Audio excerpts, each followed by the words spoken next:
hit harder immediately by changing the way you think about your punch. Or your kick. So this is the problem. Everybody's hitting with their left hand or their right hand. Physically, and they want to get that knockout. So what do they think about? They think about their right arm, their right hand, their right shoulder if they're throwing a right straight. If they're throwing a left hook, they're thinking about their left hand, left arm, left shoulder. What happens when we think about this? We tense, we pull ourselves forward. A lot of times people tense their arm, the head comes forward, there's no power on the shot, and they disrupt their breathing, no power. If someone was behind me with ropes on my shoulders and they wanted to make my left arm shoot forward, they wouldn't push my left shoulder, they would pull my right.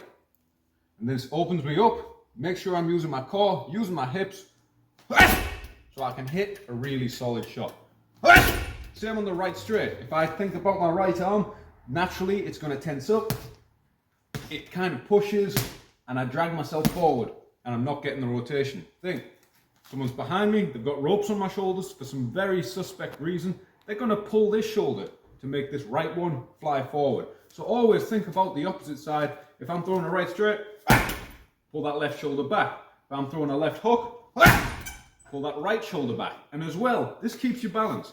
The problem that 99% of people have when they're training, especially beginners, is their head comes closer to the target and they stop the rotation. If I'm going to throw a shot put or a javelin or some other Olympic throwing sport object that no one watches, I'm not going to lean forward here and try and throw there, because I'm just throwing it with my arm, and my arm is tiny. My arse, my hips, my core, everything here, that's big, that's where the power is. So I'm going to keep my weight back and rotate the opposite shoulder. So if you want to have a good solid shot, don't think about the arm that's punching.